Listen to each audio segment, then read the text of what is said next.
Hi everyone! So this is gonna be a completely different kind of video, unscripted. It won't be edited. So please forgive me if I ramble a lot in this video.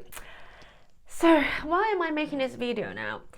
I feel really bad that I haven't made videos on YouTube for quite a while, and I haven't forgotten about you guys. It's just that things have been so hectic. Work has been so crazy busy. So I wanted to give you guys a live update um, and share some reflections on work, on my life, on AI. Yeah, and just share my random thoughts and musings on various topics, but most of all, give you a bit of an update so that you know why I haven't been making videos recently. So life has been really full on. As you guys know, most of you who follow me know, I am primarily a translator. I'm a chartered translator, and that's my main source of income. Like 95% of my income comes from my work as a translator. The rest, maybe, I don't know, 5%, 100, 200 pounds a month comes from my book sales. So I've always had to prioritize my paid translation work to support my family. You guys may not know that, but I'm not monetized on YouTube. To get monetized on YouTube, you need 1,000 subscribers and 4,000 watch hours over the past 12 months. I'm not even like close to achieving that. I think I'm maybe on, I don't know, like 2,200 hours at the moment. So like halfway through meeting that criteria. And for these reasons, I've always had to prioritize my paid work, my translation work, and it's a career I've been building for the past 15 years since I graduated from university, pretty much. The thing is, guys, like AI is hitting the industry so hard. When AI first sort of like exploded, like blew up 3 years ago, there was so much hype about it. And at the time I thought, wow, it's just another hype, another fad, and it would blow over. And I didn't really believe in all that talk about AI like taking over all our jobs and stuff. I thought that was all a bit like doom and gloom. And I've always tried to look at AI as a tool. But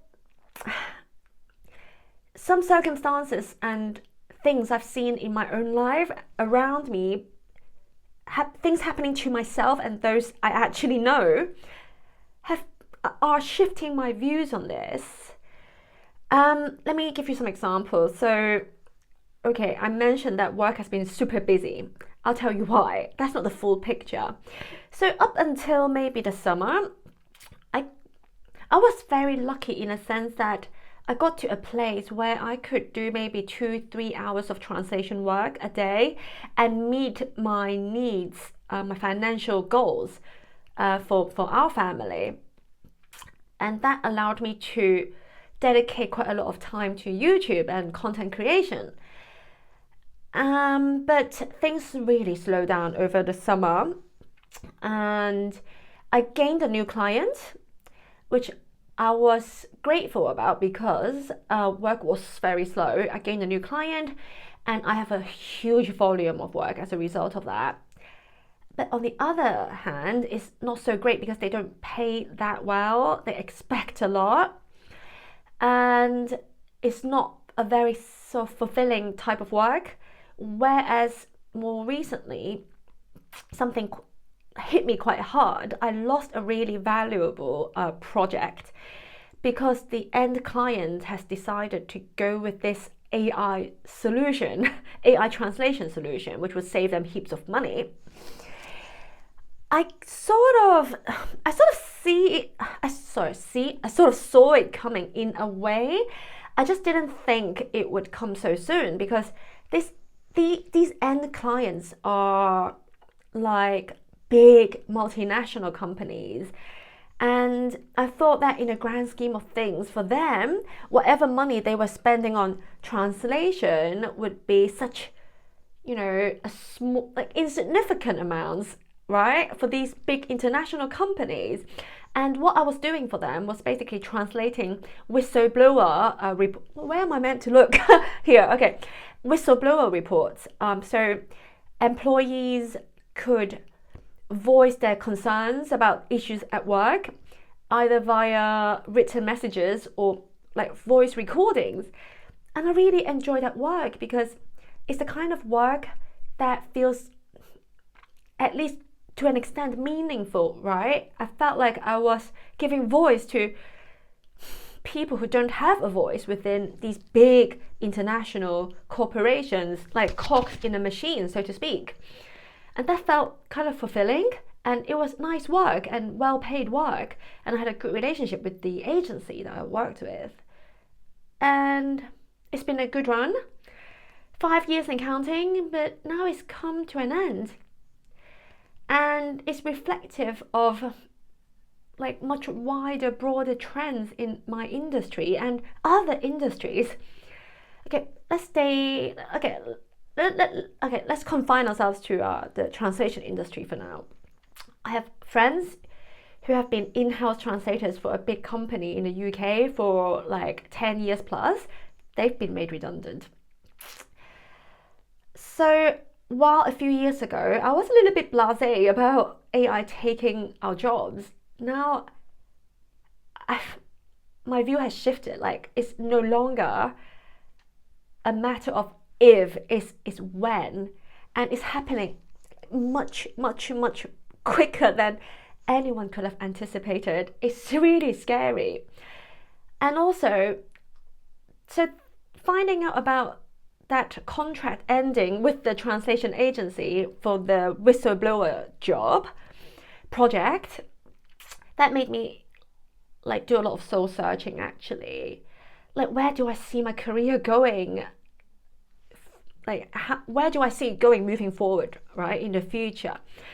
So I guess one approach is to really double down on AI and sort of position myself. Millie, oh my gosh. Sorry, guys. Hi, Millie. Say hi to everyone. You're on camera. So one approach I can take is to double down on AI and position myself as a kind of AI expert, AI translation expert, and offer like MTPE services. MTPE, for those of you who don't know, is short for machine translation post editing. So that's one direction I can take, but I've been journaling a lot about this. Like, is that something I will find fulfilling? Like, is that what I want to do for the next 20 years of my life? Look, guys, I'm 39. For some of you, I might sound like I might be really old, but for myself, the way I see it, I still have 20, 30 years of work life ahead of me. I enjoy working, but I also realize that I need to find meaning and purpose in my work to an extent.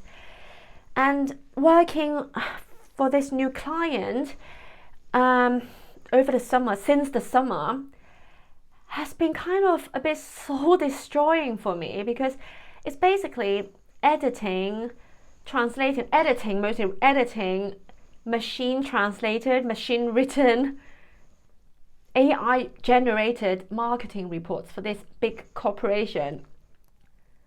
I just don't find any meaning in that work. And it sucks the joy out of my work life. Whereas before, I really found sort of a creative outlet in my YouTube work and content creation. I felt like I was helping people with my videos, talking to an audience, well, a bit of a split audience, I suppose. On the one hand, parents who are raising multilingual children like myself, and on the other hand, language learners. And I was beginning to build a bit of a community. Hi, Millie. Say hi again. You're just sitting on my lap now. Oh my gosh, you're so cute. And that felt really fulfilling, even though I wasn't making money, and I was really happy with that.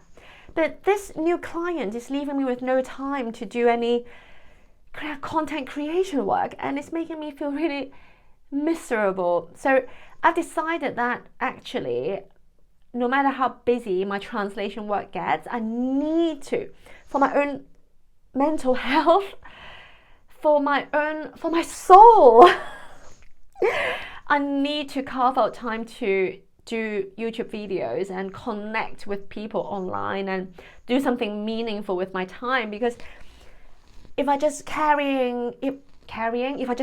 on doing these like AI translation jobs, firstly, it's not even sustainable, because whatever I'm doing now, like, trust me, like, it will be replaceable by AI completely, like 99% replaceable by AI in 5 years time. Like, scratch that, like 2 years time, it will be replaceable by AI.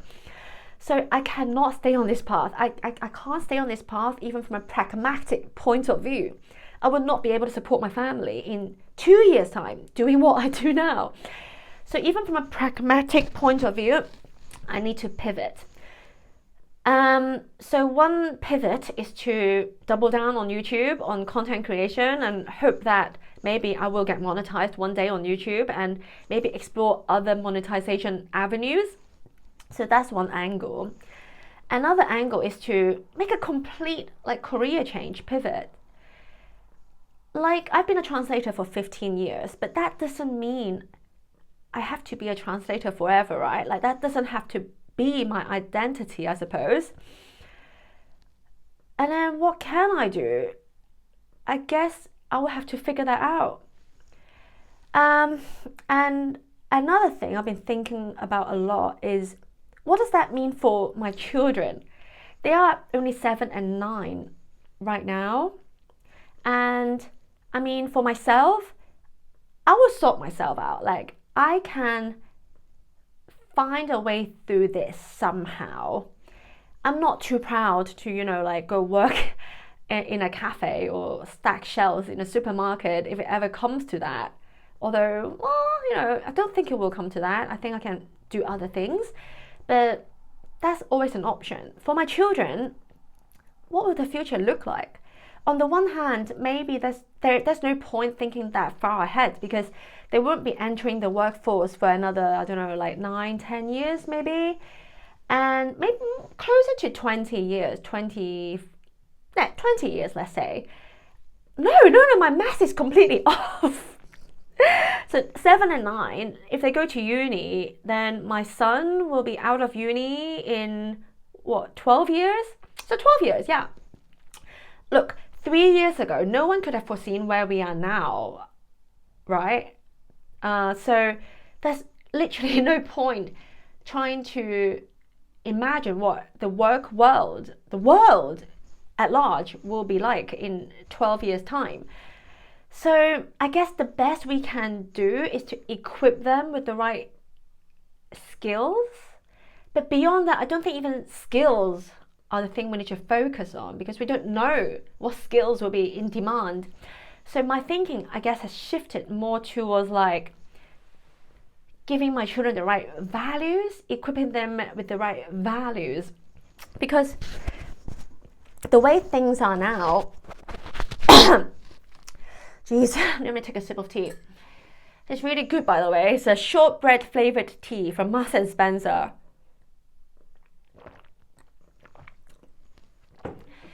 The way things are going, we might be moving towards a world where no one has to work, or we're looking at a future where everyone will get a, what do they call it? Universal basic income, right? In theory, that sounds nice, but actually, what will people do with their time? How will they find meaning and purpose in a life devoid of work? It's really frightening. Like, okay, some people are a bit more upbeat about this. They say things like, we can all be creative people, making music, writing novels, blah, blah, blah. Come on, like, the reality is that the majority of people will just fill their time with mindless scrolling on TikTok, And these TikTok videos won't even be made by humans anymore. They'll be AI generated. So they'll fill their days with like AI generated videos, short form videos, and video games, maybe.